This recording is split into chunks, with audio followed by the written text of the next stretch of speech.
Good evening. Good evening. We want to welcome each and every one of you to our broadcast today. This is none other than West Memphis Prime Time. I am your host, Dr. B, here in the studio of BVS Productions in the heart of West Memphis, Arkansas. And we are going to have a treat for you today. We have an author of this awesome book. This book, we're going to discuss this book. It says Black and White. So we are going to discuss that today. And I believe if you will stay tuned in, you will enjoy this broadcast. It's been a while since we've broadcasted, but now we are ready to get back on the air, at least bi-weekly. And I believe that this broadcast is going to be so power packed that we're going to have to do two segments. So we're going to bring in our guest. Our guest today is none other than Charles Holly. Tell us a little bit about yourself, about what made you to decide to become an author. Dr. B, thank you so much. And I am just blessed to be here on Memphis Prime Time with you tonight. So, just a little bit about me. I'm just a country boy from North Alabama. That's what I tell everybody. Mhm. I'm the youngest of 17. Yes, that's right, 17 kids. I don't know if you're Mhm. from a big family or not, but I'm the youngest of 17 children. Grew up right here in Huntsville, Alabama. We were dirt poor. My father was a sharecropper farmer. My mother was a maid.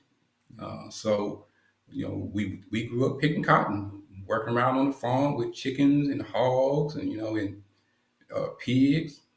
And so we were dirt poor, but I grew up in the middle of 1960s, and Wow. that was Yeah. when the civil rights era was Right. alive Right.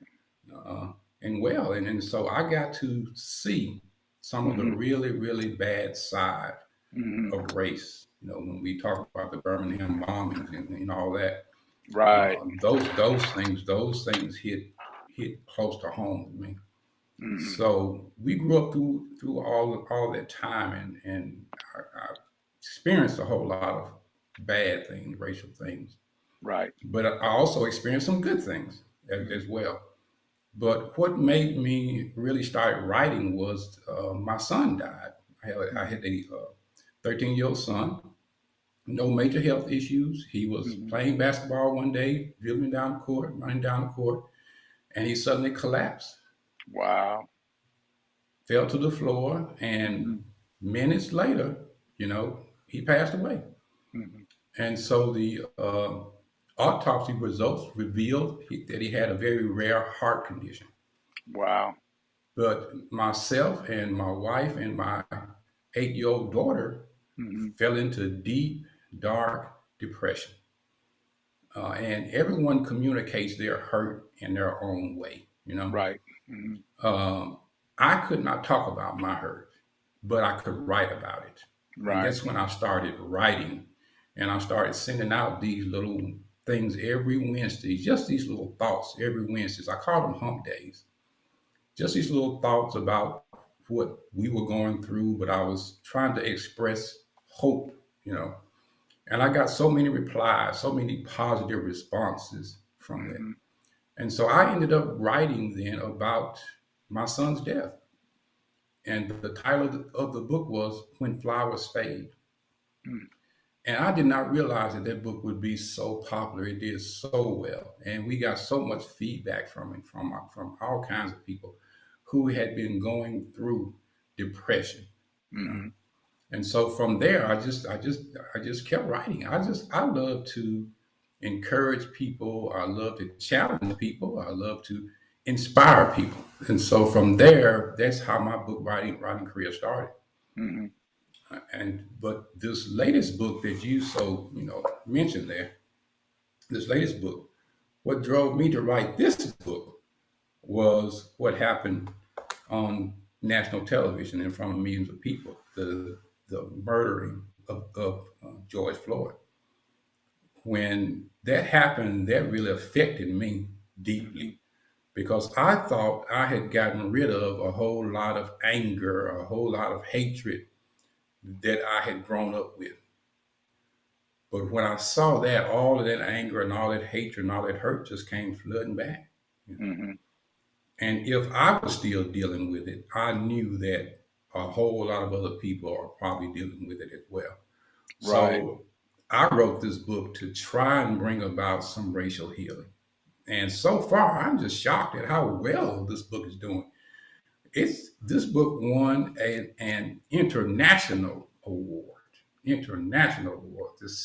It came in second in a contest that's called the Book Fest. And the Book Fest is an international contest that draws authors from around the world. And this year, spring of 2020, they had a contest, Mm-hmm. and somewhere around 350 authors from all over the world were sending in their works. And this book got chosen second in the category of social sciences. So what a huge blessing. What a huge honor. So somebody must like it. So, Right. That's pretty awesome. To get somebody like you that has done so much to get you to come on our broadcast. How many books have you written so far? I've written over 6 books, and I say over 6 books because I have a whole lot of ebooks out there Hmm. as well. But hard copy, I have well over six books, somewhere between six and eight. So if somebody want to get one of your books, how do they go about getting it? You can go directly to the Amazon website and Hmm. just look up my name, CL Holly, and it'll pop up. All my books will pop up, and you can purchase them from there. Or you Right. can go to my website, Hmm. speakerholly.com, speaker, HOLLEY.com. All Hmm. my books are on there. You'll have links on there as well. So Right. either way. Mhm. That's pretty awesome. Okay, we'll get ready to get into the discussion about your book.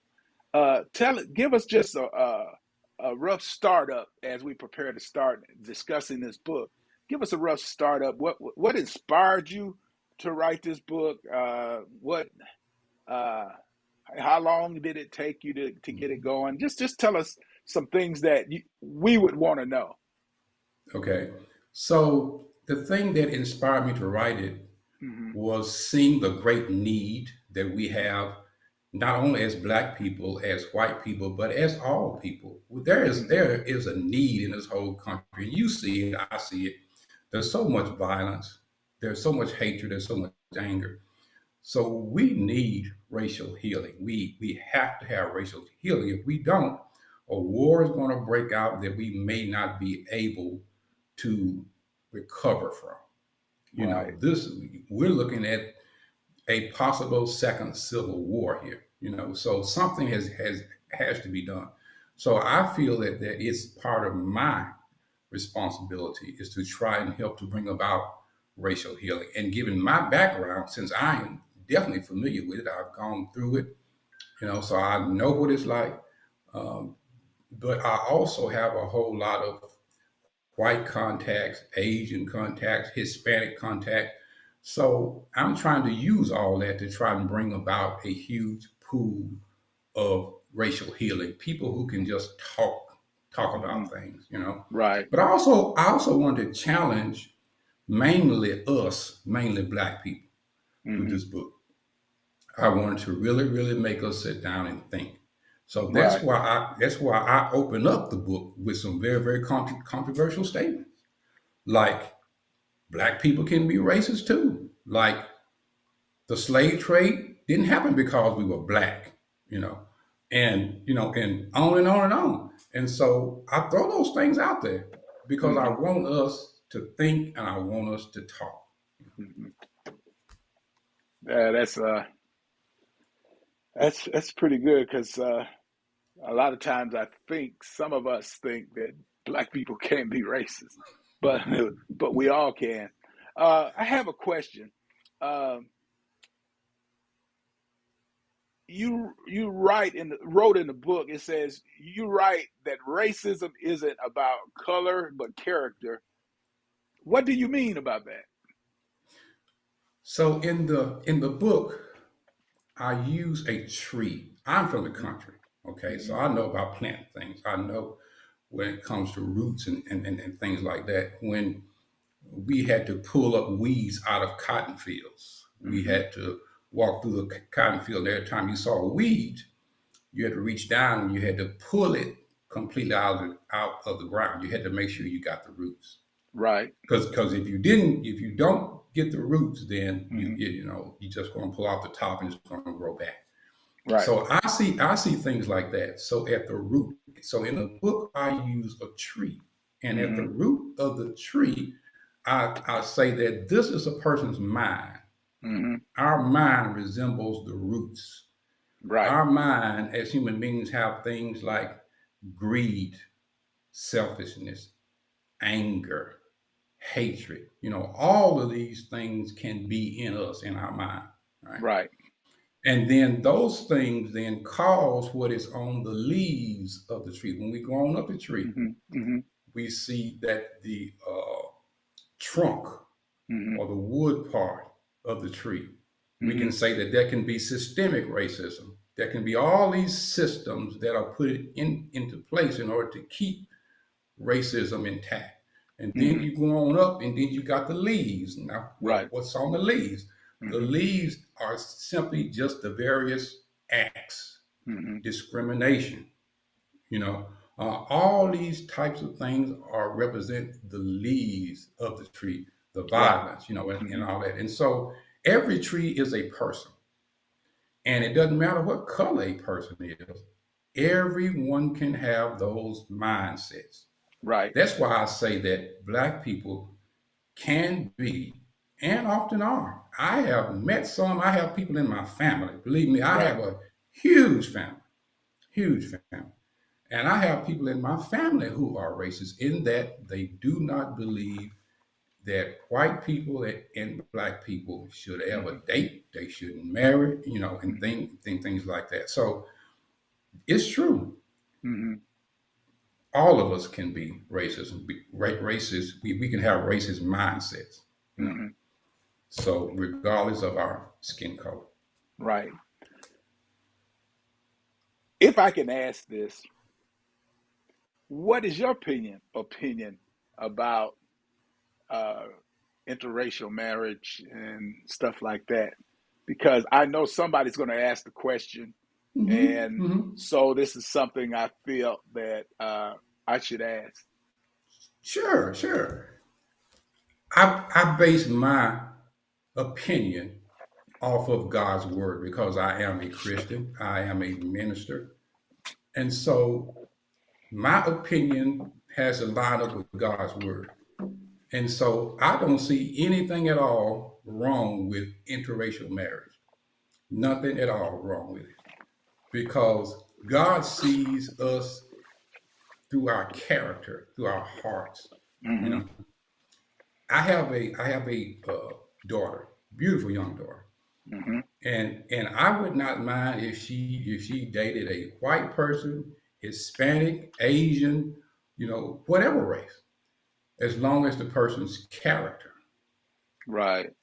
is one where it respects her, Mm-hmm. respects me and my wife, Mm-hmm. one that's going to protect her, lead Right. her, guide her. So I base my opinion just like God bases his, in that no difference. Mm-hmm. God made us all different colors, but He never meant for that color to separate us. Right. He only meant for that color to complement us, Mm-hmm. just like He does in the nature, Right. and yeah, absolutely. So I see nothing wrong with it at all. Okay. Also in the book, you said, let me see if I can read this right. It says you talk about four pillars of racism in your book. What are they? Sure. So these pillars that I talk about is like if you can imagine um, a house. Mm-hmm. or what, or in the porch on the house. Most of these houses, especially in the South, Mm-hmm. have these porches on them, and they have these things holding up the porch. We call them pillars. We call them pillars. Mm-hmm. And so these pillars are things that just keep racism going. They keep Right. racism alive. This is why over 400 years we Mm-hmm. haven't been able to break free from it. And so these pillars that I talk about Mm-hmm. are, number one, ungodly pride. Right. It's just pride. Uh, People want to be superior, and that's what racial supremacy is that people want to be superior. They want to be more than someone else. They want to have the wealth. They want to have the power. Well, what Mm-hmm. is that? That's pride. The Bible calls that pride.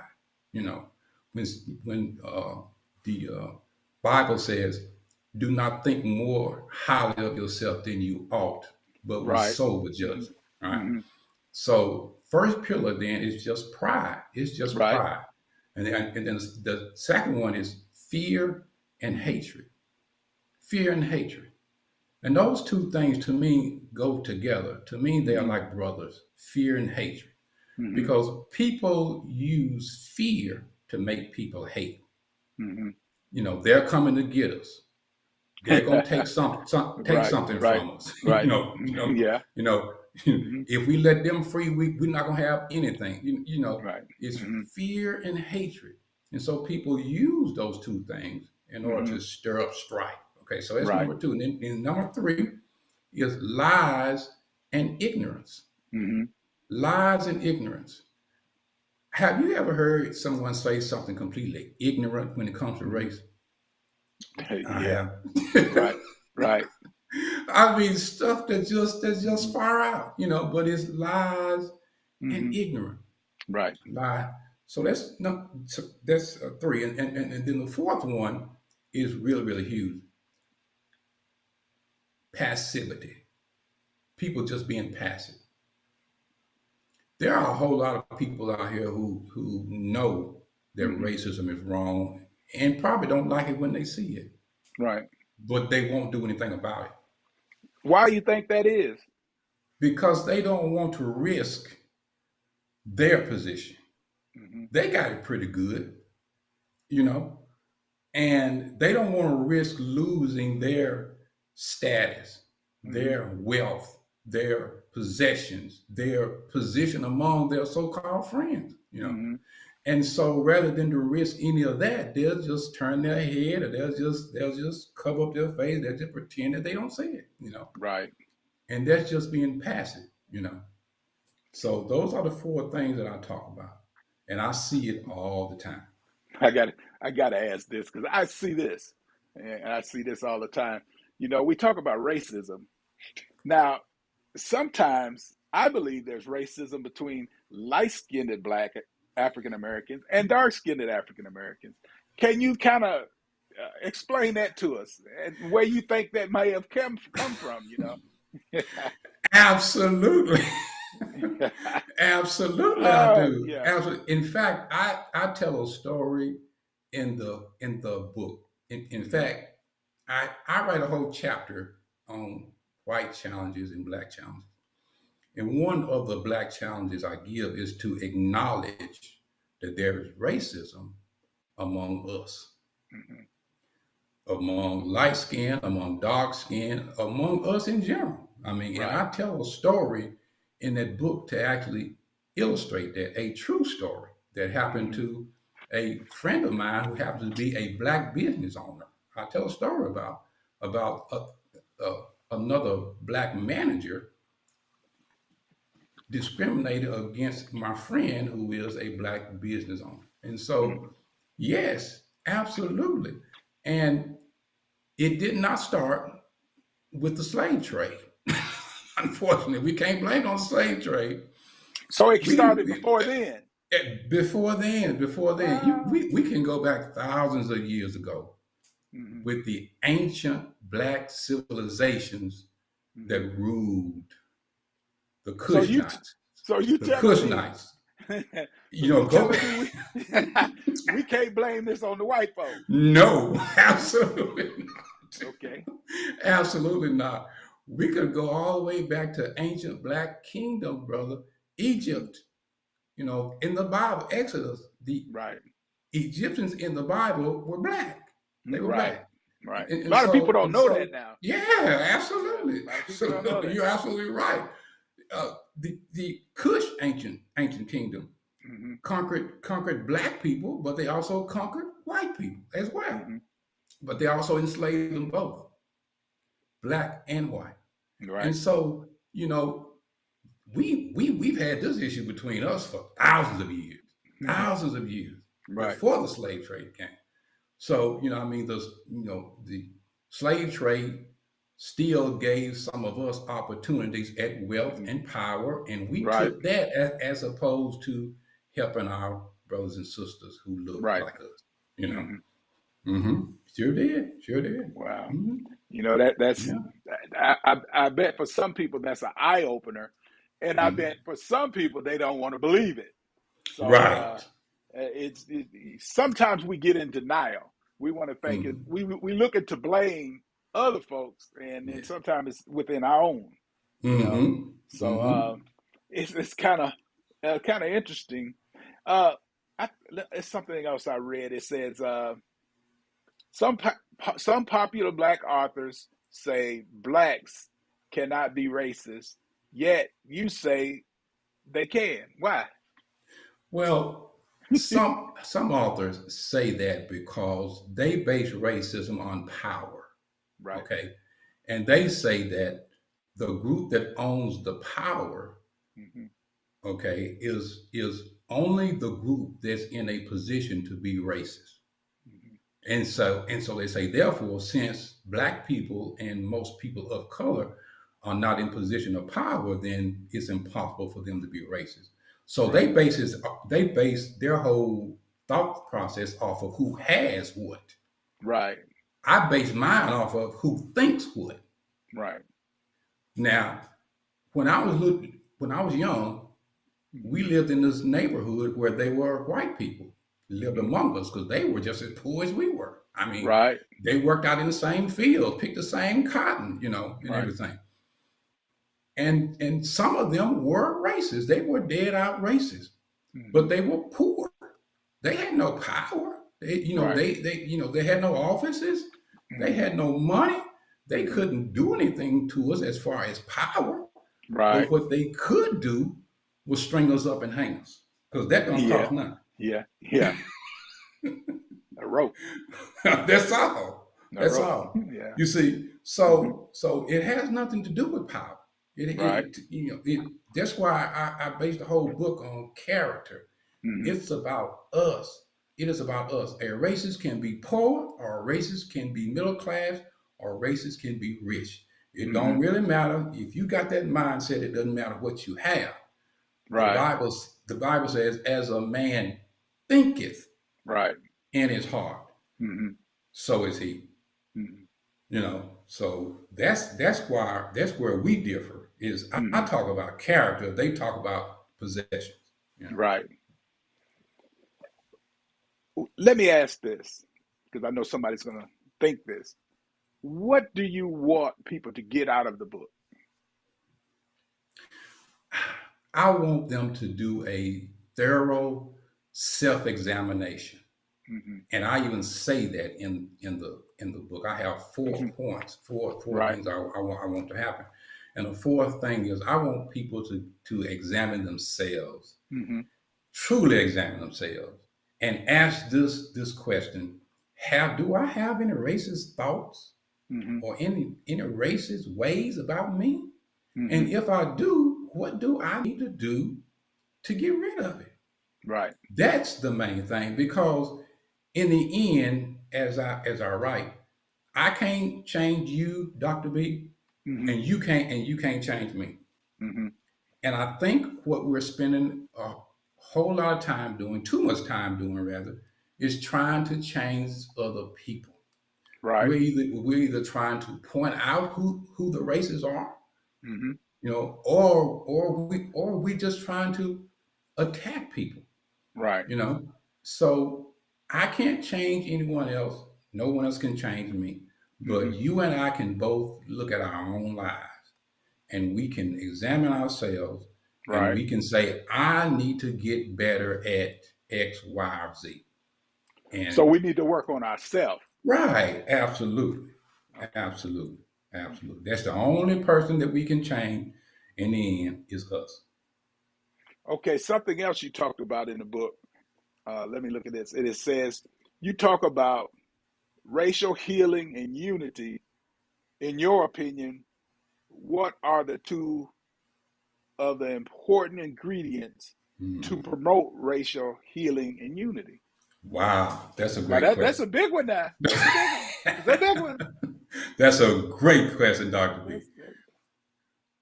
Believe it or not, Dr. B, some folks don't want healing right now.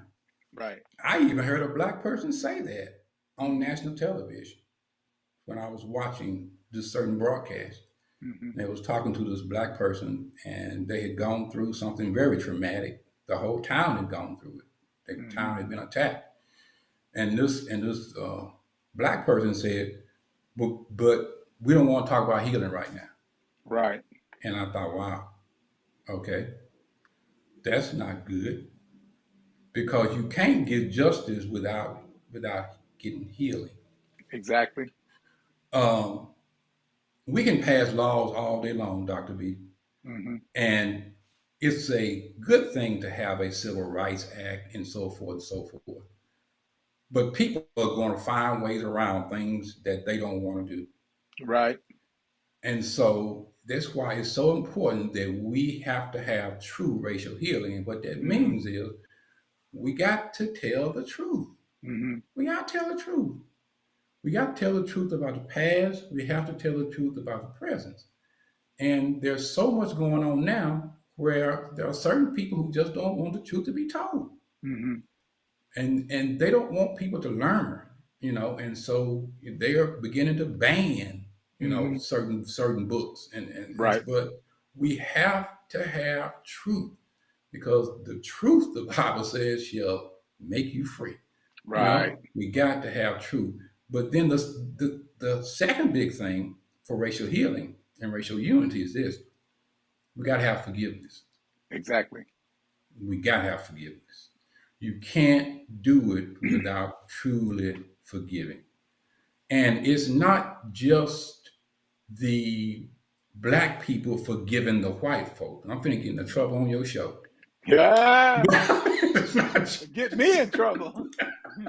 Yeah. it's not just the black people forgiving the white folks. Hmm. Here we go.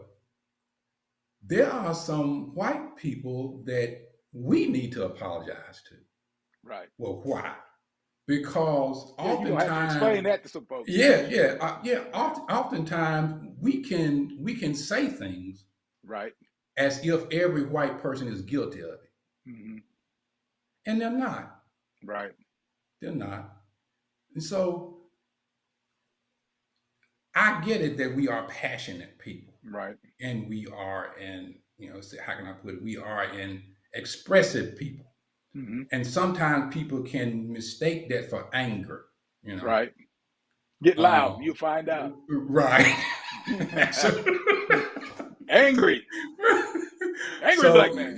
right here, Yeah. thus the phrase "angry black man," right? Right. So, but if we would just take the time Hmm. as black people and Hmm. try our best not to see every white person as the descendant of a slave owner, which they're Right. not, or try to not to see every white person as a racist unless they prove to us otherwise, you Exactly. know. Hmm. But we need to give people the benefit of the doubt, Right. and then we need to talk softly to people. And Hmm. that's why I wrote the book in the tone that I wrote it in. I Hmm. wrote it in a very, very soft tone, Right. so that people can at least receive it. Right. Even if they don't agree with it, at least Hmm. they can receive it, right? Right. Right. And so, but also we need to forgive ourselves. We need to forgive our race Right. because our race played a lot of key roles in that 400 years of slavery. It was African tribesmen and Mm-hmm. African other people who basically gave up Mm-hmm. their own people for trade, for items, for money, you know, bartering and trading slaves and hand them over to, European slave traders. Right. So our own people played a very, very key role in it. There is no way that white Europeans by themselves could have gathered up the millions of Right. people You're right. that they gathered up and put them on Mm-hmm. slave ships and brought them Right. back if they didn't have significant black help. And It's they did. exactly. They had it. Mm-hmm. Yeah. And then there were also some black people who owned slaves, even over here in Yeah. Yeah. America. Right. You Right. know, they actually owned slaves. Right. Now, most of them owned slaves from what I call a quote unquote mercy ownership. In other words, Mm-hmm. they were owning black people to try to help keep them from all of that brutality, from other slave owners. And so, but there were some black slave owners that were brutal, that Exactly. were that Mm-hmm. were just as brutal as the most brute white person. Yeah. That don't get brought out very Yeah, much. Yeah. yeah, sure were. So Mm-hmm. we played that role in Mm-hmm. there. But and what about the slave trackers, the black Right. slave trackers Mm-hmm. Right. that helped white owners to track down runaway slaves and Mm-hmm. and bring them back. Well, Right. why? Why? For the money. For Exactly. the money. Mm-hmm. For the money. You see, Right. so it's we cannot pretend that all this stuff happened to us just by white people, just by Mm-hmm. their hand. That's not the case at all. Mm-hmm. So we have to forgive ourselves. Uh, but in that, we can actually learn a huge, huge lesson, though, is that Mm-hmm. there's something deeper than skin color. That's why I say in the book is that slavery and racism is not about skin color. Mm-hmm. There's always a deeper, deeper reason for what people do. Right. Yes, black people were taken from Africa by Mm-hmm. the millions, but they would have been taken from Africa if their skin color had been green, blue, or Mm-hmm. red. Right. It doesn't matter. Why? Because there was a huge opportunity for people to Mm-hmm. get rich. And Exactly. whenever there is a huge opportunity for people to get rich, they're Mm-hmm. going to use whoever is available. And at Right. that time, it was Africans. Mm-hmm. That's all. That's all. You're right. You're right. Yeah. You sure right. Yeah. I Yeah. got, I got this one. It's gonna hit some church folk now. You said in your book, it says you describe the Christian church in a controversial way in the book. You refer to it as the refuge of racism. Come on now, I gotta read this again. It says the refuge of racism. You let the hold on. I gotta read that again. The refuge of racism. Yeah. Yeah. That's a lick Absolutely. now. Then you say, yet you write that the church is the answer for racism. Come on, that kind of contradicts itself. Then it says, can you explain why Yeah. you criticize it on one hand and praise it on the other? Hmm. Come on now, this is gonna take a little work now. This is why we're going to do a round two on this one because we ain't gonna get this book finished today. I hear you, Doc. I hear you. Oh, that is a very, very good question, Doc. Oh my gosh, where do I start? The beginning. Yeah. It is a well-known fact. It is a historical fact Mm-hmm. that the church, Mm-hmm. when I say the church, I don't mean everybody in church, but I Right. mean a huge portion of the church, Mm-hmm. especially those of the Protestant side, a huge portion of the church, Protestant and Catholic actually, that promoted slavery, Mm-hmm. that allowed it to happen, and in some cases helped it to happen, Right. especially here in North America, Hmm. where the Bible was basically taken and misused. Scripture was misused. The so-called curse of Ham, you know, was used to say that black people were destined to be slaves, that God wanted Right. them to be slaves, you Hmm. know. So a lot of that type of misinformation and flat out lies was promoted by church folk, Wow. especially in the South. In Right. fact, the Southern church built the whole South upon that. Right. Just read the Confederate Constitution. You'll understand. It Hmm. says it all that we have to say. The whole southern portion at that time was built upon what they said was white supremacy, was Right. that they were superior to blacks and that blacks were meant to be slaves. And they were using Bible scripture Right. wrongly to Hmm. justify that. The church played a key role in keeping slavery going and making slavery flourish. They played a key role. Pastors, preachers, church folks, they played a key role in it. It's well documented. There's no way that we can get out of that. It's well documented. That's why the Civil War happened.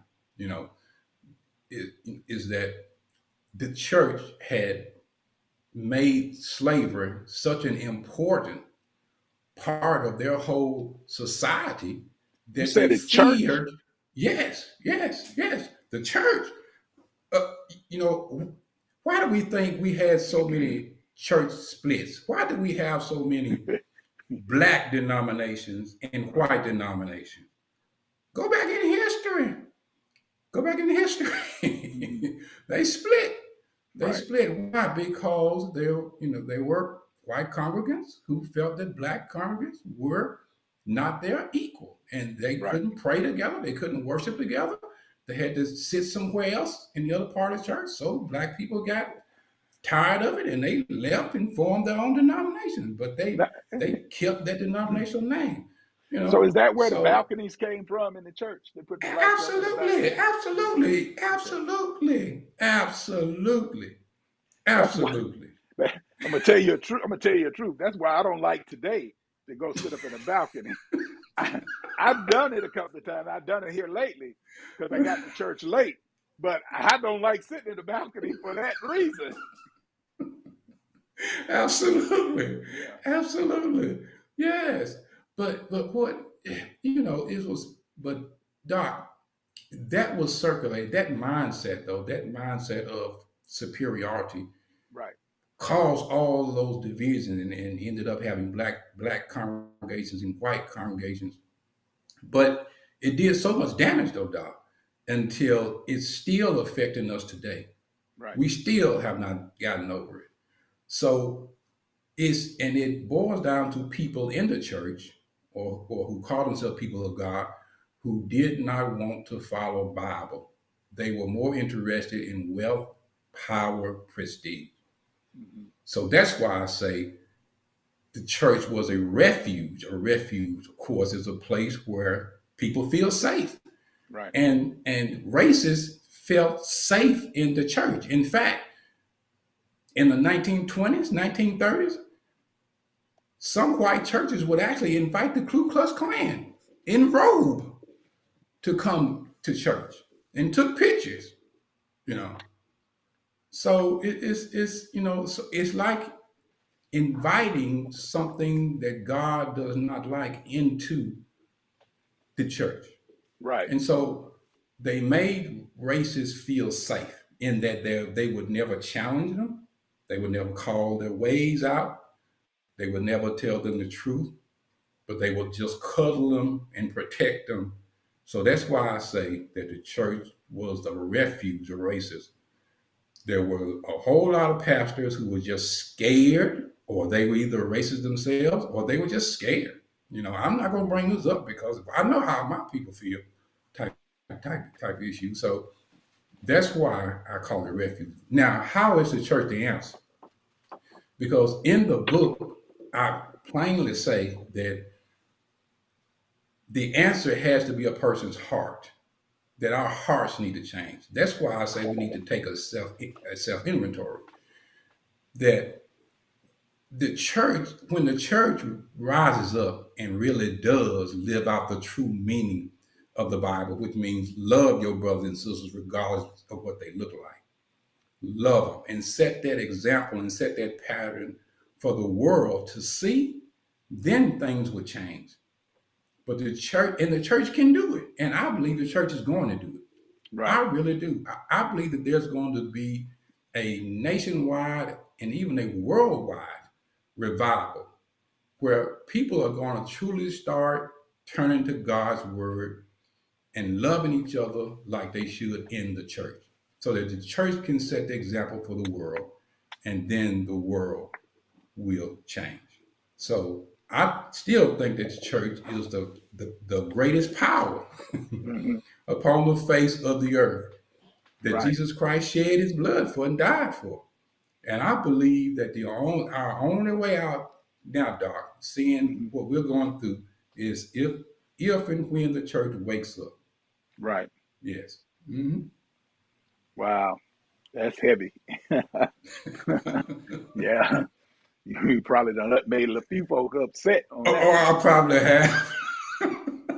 Don't call me, don't email me. Woo! Oh boy, that's something. Um, wow, that was heavy. I got to think on that for a moment. Um,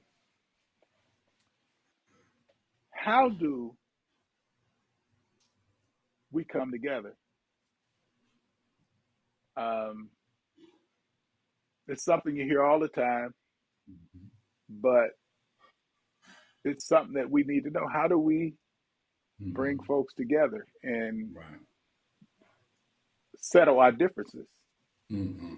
Do you Hmm. have any answers for that? Yes, absolutely. Absolutely. Okay. Look, I talk in a book about the value of listening. Hmm. And I don't think that there's a whole lot of value placed on that today. I think most of the time we want to talk and be heard so that we can get out what we're feeling, and Hmm. what we're thinking. But I think very little time is spent on listening. And I talk in the book about how important it is just to listen. Listen. Just listen and think. And don't feel so pressed to respond. We don't have to respond immediately if we don't have anything. Let's just think about it for a second. Hmm. Because we're not going to all see things alike. We were True. That's raised true. different. We have Right. different cultures. We have Hmm. different backgrounds. We have different beliefs. Right. We are all not going to see things the same way. Right. But we can agree to not do our brothers and our sisters harm just Hmm. because we don't agree with them. You Right. know, I got taught a real big lesson, Dr. B. Uh, I was shown my bias. I didn't even realize I had it.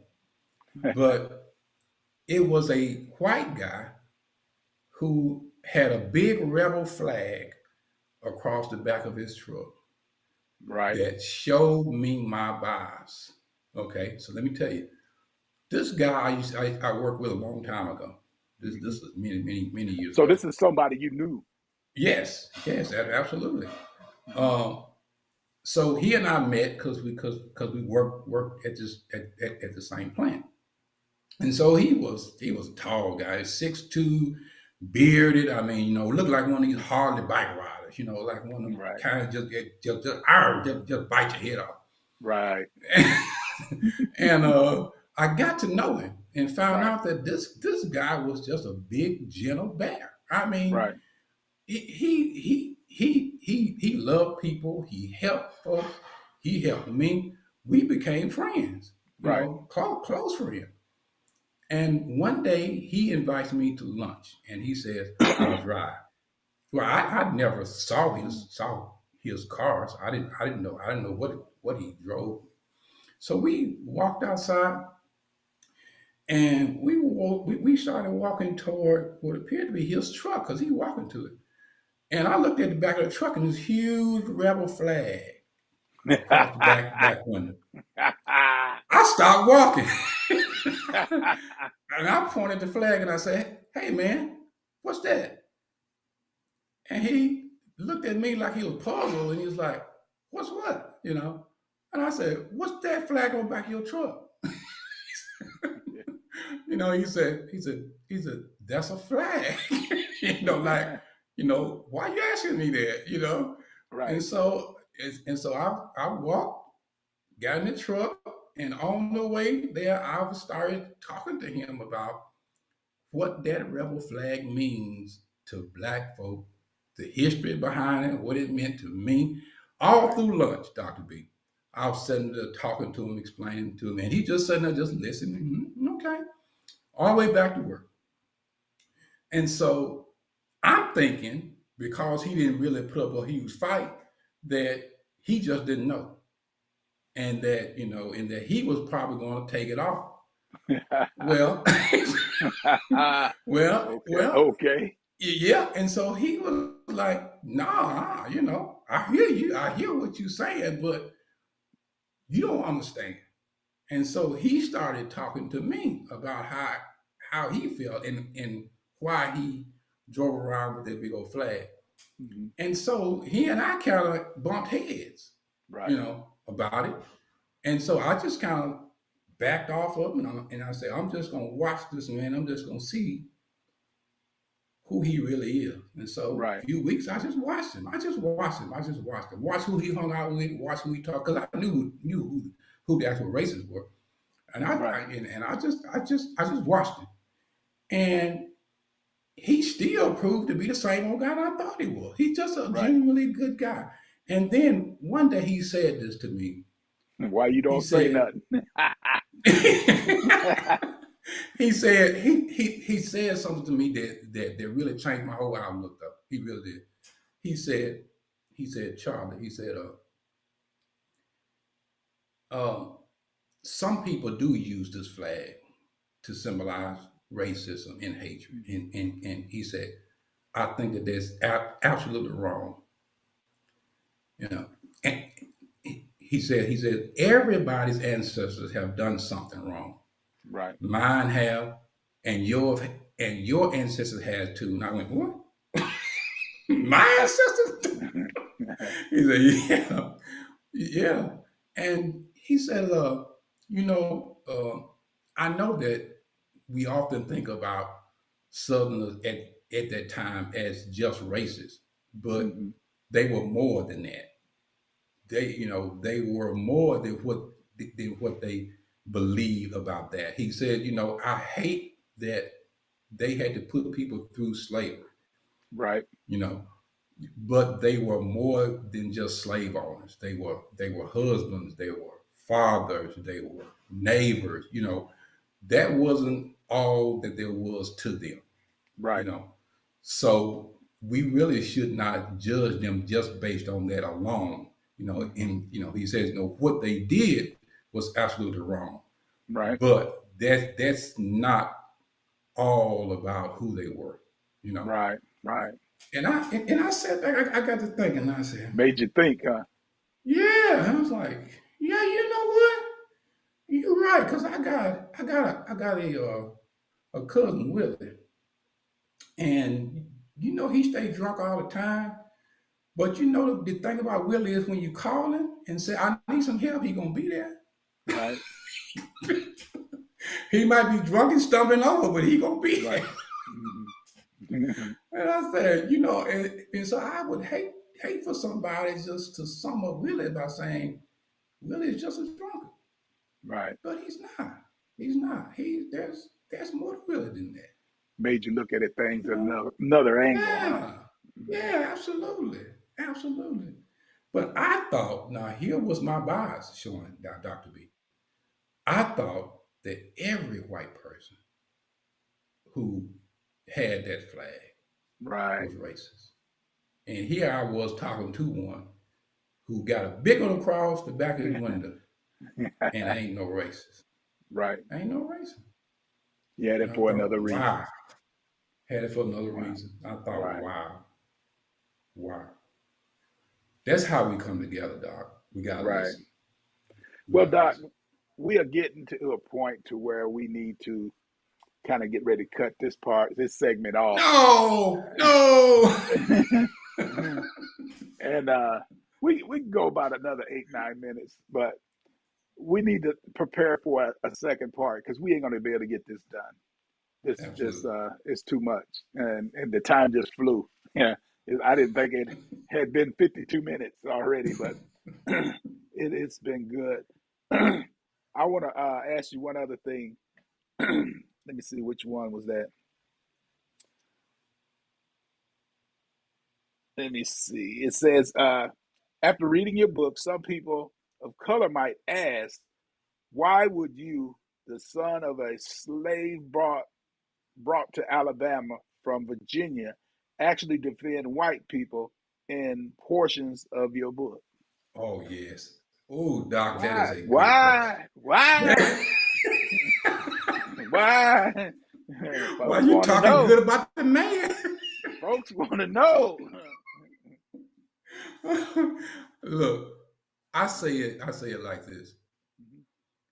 Over 90% of the book I spend defending us, black people. I can at least spend 10% of the time defending our white brothers and sisters. Right. Both of us have been done wrong for different reasons, you Mm-hmm. know.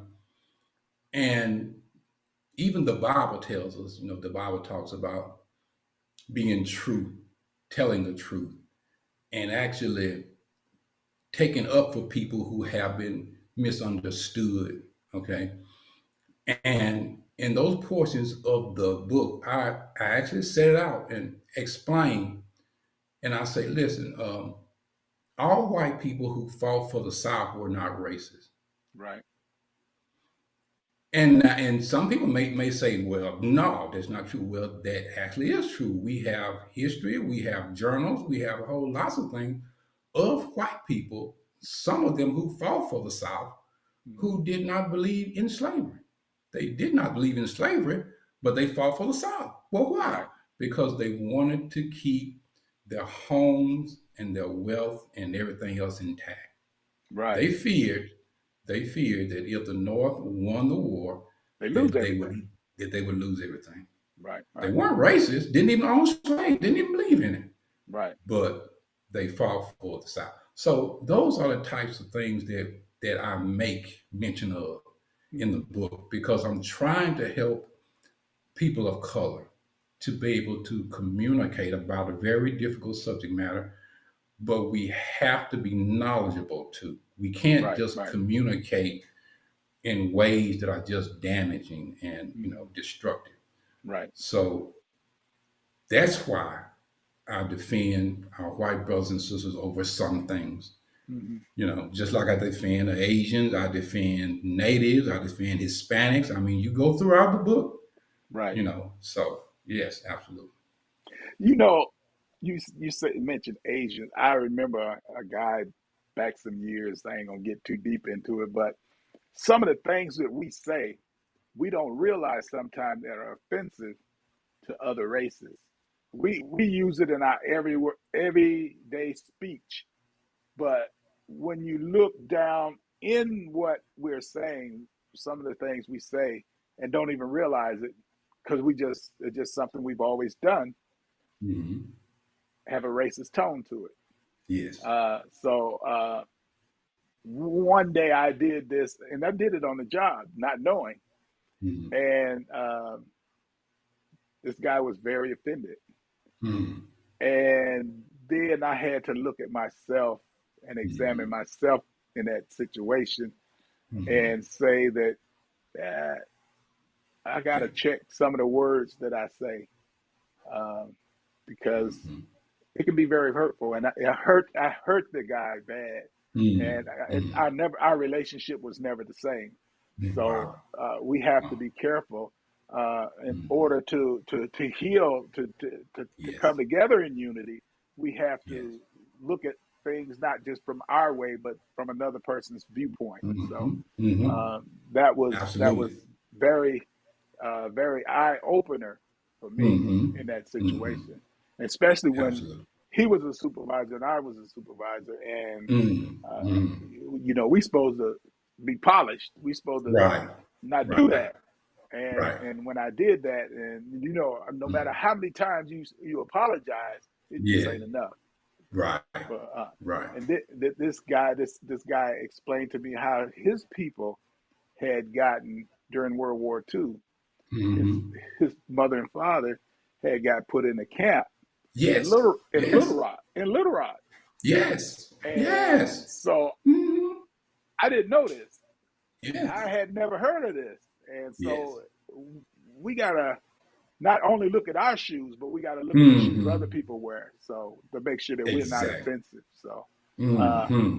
that's why I was liking this book so much, because Hmm. if we would really intake the information, it could help us to Yes. come together in unity. So Yes. yeah, Yes. Yes. Yes. It's not just our job to educate the world about us. right, We must become educated about other people too. exactly, Because they exactly, have gone through a whole lot right, of stuff. right. Yes, absolutely. Well, Hmm. we're gonna do this because we can't finish this. People will turn us off. uh, we need to set up a time to do a part two, and we'll discuss that after this is over, and come back and like I say, do a part two. I do want to let our listeners know something I forgot to do in the rush trying to get everything going. The title that I put on the broadcast is not correct. It says something about uh, Gary Tobar running for 30 District 34. I forgot to change it. So when I when I I'm go to not Gary. I know you're not Gary. So when we go to repeat this, which I'm going to air this again tonight, when it airs, it'll be corrected. So I just want to Good. apologize to our viewers and to you. So when we Thank come you. back on again, it'll be right, and I'll change that up on YouTube. So we'll get that corrected. But Appreciate that, Doc. we, I went to looking through something. I said, "Uh oh, I messed up." Woo! But we want to get your final remarks for today, and then we'll discuss when we can come back.